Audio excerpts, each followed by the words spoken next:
இங்கே வெஸ்டர்ன் மீடியாவை பார்த்துட்டு நிறையா இன்ஃப்ளூயன்ஸ் ஆகிறாங்க.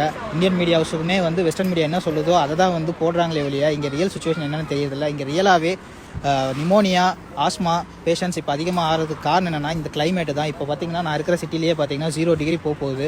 ஸோ இந்த கிளைமேட்டில் டிசம்பர் ஜனவரியில் இப்போன்னு இல்லை, நான் வந்து 2013 வந்து சைனாவில் இருக்கேன். எப்பயுமே டிசம்பர் ஜான்வரி பிப்ரவரி மந்தில் நிமோனியா வந்து கொஞ்சம் அதிகமாக தான் இருக்கும். அதே மாதிரி இன்ஃப்ளூயன்ஸான்னு சொல்கிறது, ஃப்ளூ, இது எல்லாமே நார்மலாகவே அதிகமாகும் டியூ டு கிளைமேட் சேஞ்சஸ் தான். இதை வந்து மற்றபடி இவங்க சொல்கிற மாதிரி புது வைரஸ் வருவதாக இருக்குது, திரும்ப பேண்டமிக்கா, லாக்டவுனா, சைனா ஃபுல்லாக லாக்டவுனு, எமர்ஜென்சி அனௌன்ஸ் பண்ணாங்க. இங்கே இருக்கிற மக்கள்லாம் ரொம்ப கஷ்டப்படுறாங்க, சைனா அரசாங்கம் மறைக்குதுங்கிற மாதிரி எந்த ஒரு சுச்சுவேஷனும் கிடையாது. நீங்கள் உண்மையான கல நிலவரத்தை பாருங்கள். இந்த யூடியூப்பில் உட்காந்துட்டு தமிழில் இங்கே சைனா வந்திருக்கவும் மாட்டாங்க, வந்து பார்த்துருக்கவும் மாட்டாங்க.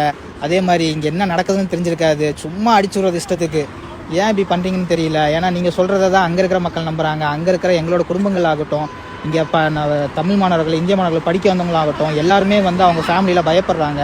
நீங்கள் அங்கே போடுற தேவையில்லாத தகவல் கொடுக்குறதும், அதே மாதிரி யூடியூப் கிடச்சிருச்சு நம்ம தான் பெரிய இது அப்படின்னு நினச்சிட்டு போடுற வீடியோஸை நம்பி அவ்வளோக்கா எங்களோட ஃபேமிலிஸும் பயப்படுறாங்க. இங்கே ரியல் சுச்சுவேஷன் பேடாக இருந்துச்சுன்னா நாங்களே வந்து பேடாக இருக்குன்னு நாங்களே ரிப்போர்ட் பண்ண போகிறோம். நான் இத்தனைக்கும் ஒரு மெடிக்கல் ப்ரொஃபஷன், நான் இங்கே தான் வேலை செய்கிறேன். எனக்கே வந்து பயத்தை உருவாக்குறாங்க. ஏன் இப்படி பண்ணுறீங்கன்னு தான் தெரியல.